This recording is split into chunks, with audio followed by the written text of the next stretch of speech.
I was a three-time finalist in high school wrestling and a two-time champion. Did pole vaulting in track and was a regional champion, and loved football. Football was just pure unadulterated fun compared to the other ones. You didn't have to be in that great a shape compared to wrestling. Come to find out, nothing really compares to the wrestling shape. I got more out of wrestling than anything else, mostly because of my high school coach. I loved, as an individual, I loved how you had to push yourself. And it was you against the scale, or you against your opponent in the match. You were the only one that could get up and run at 11 o'clock at night, when you finish your homework to get those extra couple pounds off before you leave for a meet the next day. And but my high school coach and still is a huge mentor to me. That was one of the most professional programs I've ever been a part of. It was ran like a machine, and we were just cogs in the wheel. And it was great. It was great. We all had a role, and we all fulfilled it. And it was will always be one of the best times of my life. And maybe that's a big part of why I'm doing this now, is that I just really feel like I relish and thrive in that environment. But I was a blue chip recruit out of high school. I went to Georgia State, early signed, and they dropped the program that first year. I also had back surgery that year, so I had my priority list. I wanted to still wanted to wrestle. I wanted to be in or near a big city because I grew up in small towns, and I wanted to get as much scholarship as I could because I came from a pretty simple background. My young parents, and so I went to Lindenwood University. That fit the bill, and they finished last the year before I went there, and we were national champions my senior year. So I feel very happy to have helped build my high school program and that college program. My senior year of college, my dad passed away. So when I had the opportunity to move back to Oklahoma City, I did, because I still had a brother in high school to help out with my mom. I found MMA in Oklahoma City. A roommate had a friend who was doing jiu-jitsu, and he wanted to fight. So I said, I wrestled my whole life. I can help you with your wrestling, and be a good workout for me. Might learn some jiu-jitsu along the way. Thumbs up, let's go do this. I had 1 week of jiu-jitsu, and the guy was approached about fighting, and he said it was too short a notice, and the guy put a little heat on me and twisted my arm, kind of broed me a little bit, and I took the fight, and I've been hooked ever since. It had been a couple years since I'd had any competition. I was getting up before work and running 6 in the morning for whatever good that was going to do before the fight, and got into the cage, felt good, felt great, and ready for competition.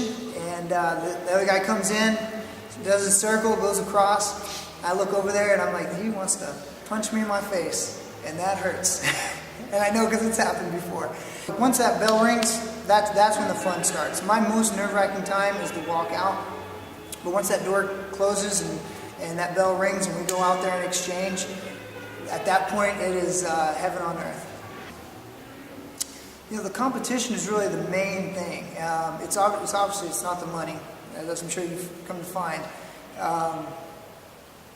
I feel like ever since I decided, I was chasing dollars, after college and trying to, I was in sales, and ever since I chose fighting as a career, my life has been so much happier.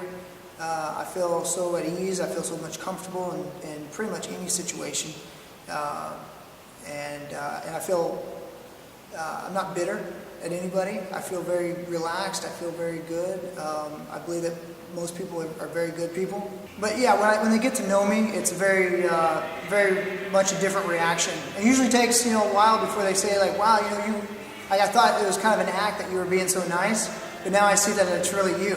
I think a lot of us are such nice guys that people don't understand it until they get in the circle a little bit and they start meeting more of us. And I think a lot of it has to do that we're putting blood, sweat, and tears on the mat every day, and getting humbled is the main thing. I have a bad day, they'll make me pay for it, and I am human, and they remind me of that every day I come in here. And it's my job to remind them of that. And so every day we're humbled. I've got nothing else to prove after I leave here.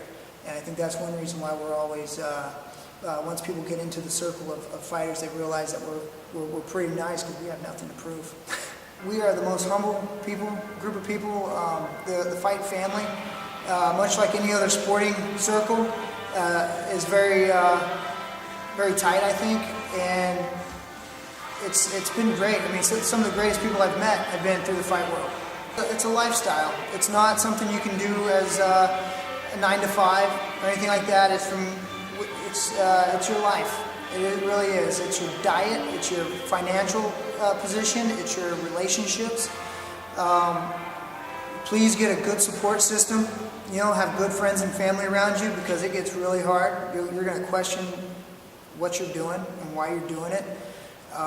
You're going to have a lot of conversations with God, and that's important, you know. But it's hard. I have a bachelor's. I have credits towards an MBA, and I'm fighting. I enjoy teaching people things, and just seeing people grow, seeing some of the younger fighters, how they give them some technique, and then when they start applying it and it starts working, and to see that joy, that's pretty awesome. What am I the most proud of? I hope being a good person. I hope leaving a good legacy behind me and a good example. Having integrity, is a good person, and integrity is doing the right things when nobody else is looking. Like getting up and running at 11 p.m., midnight or whatever. Making the weight. Fighting the good fight. Not having any malice intent, and I tell everybody that I'm here to help. I'm always here to help, and helping them always ends up helping me, and of course it's helping them too. And I think that's one hand washes the other. Iron sharpens iron, and it's a beautiful thing we have here. My book's not finished. That's I'm still writing it. I just hope that when it's all said and done, that I've left an impression.